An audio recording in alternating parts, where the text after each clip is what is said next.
Hi everyone and welcome back to Brian's Horror Corner, or welcome if you're new to my channel. So today we're going to take a look at a pretty well-known movie from 1981, a Lucio Fulci film. And that movie is The Beyond, which I happen to have a great release here. Grindhouse releasing, which is almost like its own box set here. I'll kind of go through that release a little bit at the end of the review, at the end of this video, but let's just go ahead and get into Lucio Fulci's The Beyond, which is the second movie in the Gates of Hell trilogy. Of course, I love City of the Living Dead. If you watched my 1980 part of this overall 1980s horror series, this is the second leg, and then House by the Cemetery, which I'll be watching and reviewing later this series, is the third leg. But never saw The Beyond before this review, of course. So let's just go ahead and get into The Beyond from 1981.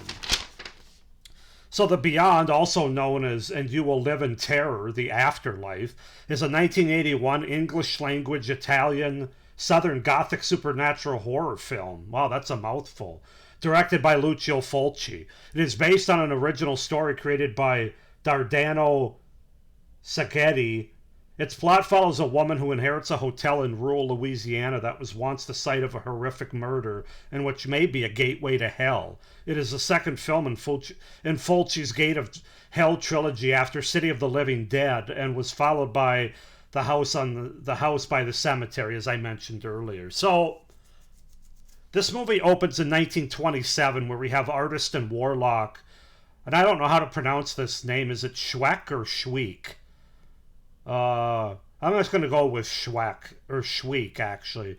Warlock Schweek worked on a painting in room 36 of the Seven Doors Hotel in New Orleans. He protects one of the seven gates of hell, which, if opened, will bring about the end of the world and the death of mankind.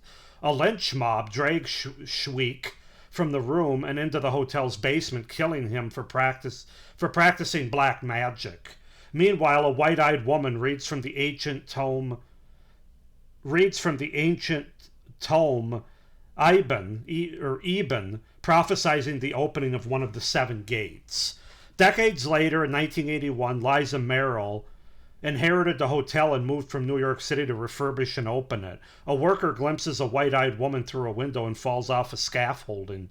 Local doctor John McCabe takes the injured man to the hospital. The bell for room 36 rings, but Liza dismisses it as a malfunction, as the hotel has yet to open. A plumber named Joe investigates the lack of running water. In the flooded basement, he uncovers a bricked-off area and accidentally opens the gate to hell. He is attacked by a ghoul, blinded, and killed. The bodies of both Joe and Schweik are discovered by a maid, Martha, and are taken to the local morgue. While driving into town, Liza encounters a blind woman named Emily and her guide dog, Dickie. Emily warns Liza that reopening the hotel would be a mistake and she should return to New York. So yeah, that's kind of the setup, the premise, the beginning of The Beyond. There's so much to say with this movie. Even my intro there felt like 10,000 words. As far as the cast for this movie goes, we have Katrina McCall as Liza Merrill, David Warbeck as Dr. John McCabe, Cynthia Monreal as Emily, Antone St. John as Schweik, Veronica Lazar as Martha, and Larry Ray as Larry. That was convenient for that actor. Anyway, that's the setup, the premise, and the cast for Lucio Fulci's 1981 film, The Beyond. To say that I enjoyed and loved this film is one of the great understatements of all time. If you've followed my channel for some time, you know there's a handful of films that when I've watched them the first time, I basically have an orgasm over them in my first review. That was the case with John Carpenter's The Thing, The City of the Living Dead, and I can say Lucio Fulci's quickly becoming one of my favorite directors. Rest in peace to him. But I absolutely loved The Beyond for numerous reasons. So let's just go ahead and get into it. Starting with the pros, of course, or the things that I liked. You got to start off with the amazing practical gore effects, man. They're in a category all by themselves. And I'm taking the other practical effects out of it. I'm just talking about the gore right now. That's where the focus is in this part. Unbelievable. some of the best ever put to film, in my opinion. I could talk about many different scenes related to this practical gore, but I'm just going to mention three here without giving too much away. Dog attack scene, spider tarantula eating scene, and acid solution pouring out in the morgue scene. Those three scenes alone, unbelievable, amazing, incredible. I'm running out of superlatives. I just absolutely loved it. Tremendous, gross, and fun, effective gore. Some of it was kind of gross. I mean, I did have to kind of turn away, but it's amazing how realistic it was at the same time, especially like when there's like an acidic acid or whatever it is pouring on somebody's face and literally burning off their skin, and you can see their you can almost down to the skull. It's chef's kiss, man. Chef's kiss. So yeah, the practical gore effects are number one for this movie for me. Just the overall surreal atmosphere and vibes watching this movie.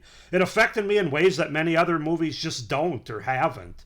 Just the genuinely creepy and effective supernatural scenes were so enjoyable and well done. It even got under my skin a bit. I mean, there's certain scenes with great gore, of course, but there's also scenes with just wonderful atmosphere, just wonderful supernatural horror going on. And I'm not going to say I was scared during the film, but there's definitely some creepiness to it. It's definitely not. It's definitely not a tame film. Just that combination of like Southern Gothic supernatural horror as well as Lucio Fulci's gore makes this movie an absolute delight. But yeah, it got under my skin a little bit in certain scenes, I'm not going to lie, especially the ending. We'll get into that. Fulci's directing is really well done here with the camera work, the Italian style of filmmaking, the giallo part, and overall surreal tone in the movie.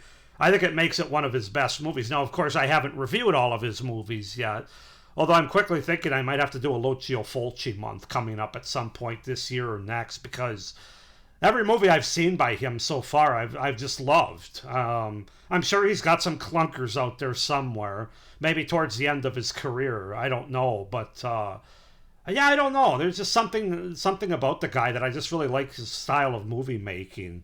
So it's very well directed, though. A big kudos to him. The music and the score used in this movie are brilliant. It's a both beautiful score and a creepy score, but incredibly effective for this movie, which only enhances and adds atmosphere, especially to specific scenes throughout the movie. Not necessarily sometimes gore scenes, sometimes supernatural attack scenes. I just thought the intertwining of the different kinds of musical cues and the score that they use in this movie was fabulous. I absolutely loved it as another character in the movie. I love the ending of the movie being very ambiguous. Is that the right word? Surreal, ambiguous. Doesn't really have a capper on the movie. It's kind of left open, but in a way, not really. If you've seen the film, you kind of know. Very visually stunning, creepy, and sad all at once. So at the same time, I thought it brought the movie into a nice full circle, because if you've watched this movie, the way that it starts has to do with a painting, and the way that it ends sort of has to do with that same painting, only like inside the painting. It's kind of hard to describe. If you know, you know. But I just thought the end was visually stunning and just awesome, frankly. Movie has amazing cinematography, and the overall look to the movie is really, really well done as well. I don't know how much. I'm sure Fulci's directing has a lot to do with it. I don't know how much of it was done for the release, like if it was improved quite a bit from the original movie. That I'm not really sure, because I haven't seen this movie on any other transfer, any other release. So somebody can comment down below if it really got cleaned up for the Blu-ray releases. I have to say, too, I really enjoyed the setting of this movie, both the southern location of New Orleans in the United States, because you just don't get a lot of horror movies down there. There's some, but I think there's a big potential there for a lot of horror down in that area with, there tends to be a lot of like witchcraft and things like that, which this movie sort of highlights. But I just think there's an opportunity there, and this movie really embraces it. You can tell you're in New Orleans in that area. But I also love the outside and the inside of the hotel. This haunted hotel. I love the scene. I have to point out one scene in particular. Towards the end of the movie, when our two main characters leave the house for the last time, at least the front of the house, there's a scene of the front of the house where all of a sudden the lights start coming on and you can see figures and people walking. I just love that scene. That just about made me cream my pants right there. I don't know how to explain it. I just loved it. It was creepy. It was effective. It was beautiful. It really lets you know the shit's hit the fan in this movie. So that's a scene I had to point out. And then my final pros, if you haven't had enough already, maybe, the effective practical effects outside of the gore effects. So we're talking about the zombie makeup. We're talking about the practical effect makeup on the zombies and the look. The supernatural parts of the movie, like when there's lightning and sort of I guess lightning or background noise and flashing, things like that, where you know that basically when the gate of hell's been open, kind of thing. All that stuff is very effective. I didn't find a false note anywhere in any of the practical effects here. This might be my favorite practical effects horror movie, with the exception of John Carpenter's The Thing. It's really going to be hard for any movie to top that, but this one is close, and I can say that off a one-time watch. But so those are my pros for The Beyond from 1981. As far as cons go, these are a little bit nitpicky, but I have read in a lot of reviews, especially by critics, which you can take the critics' reviews for what they're worth, which probably isn't a hell of a lot, because they always look at movies, in my opinion, they're looking at them with a different eye than the audiences. But a lot of people talk about there's not much of a story here. You don't really have a great story. They admit that it's visually beautiful. They admit the music's great and the direction is great and the gore is really hyped up, but what's the story is really lacking. But I don't entirely agree with that. I will admit that it's not a typical kind of story that you expect, where it has like 3 acts and it's well paced throughout each act. The pacing can be a little bit off, although I didn't find it really annoying or bad in this movie. I was in it from beginning to end, mostly because of the gore. But I mean, I think the story's done well enough here, frankly.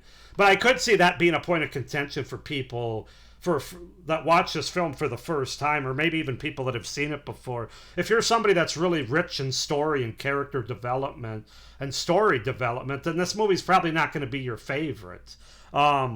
Personally, there's not a lot to the characters. You get a little bit. The story, like I said, it doesn't play out like a story that you might expect going into this movie, but I thought that was okay. Considering the surrealness, the sort of dreamlike quality that this movie has, the atmosphere that this movie has, I don't even care that it didn't have a great story as far as a great through line goes. Act 1, Act 2, Act 3, and that arc, that story arc that everybody kind of looks for, they didn't need it in this movie, in my opinion. But that is something I wanted to point out, or that people might notice as a negative. Some of the dubbing and the dialogue, of course, isn't all that great. This is shot in English. It's shot in an English language film. However, you got actors and actresses in this movie that you can tell their first language is not English. So I think the way that most of these movies work is they speak the dialogue in their native tongue, and then it's dubbed over later in whatever language they're going with. And so there was some clunky dialogue there, some dialogue where you could tell that they were basically, some of the actors and actresses were basically just repeating the English dialogue, very like reciting it.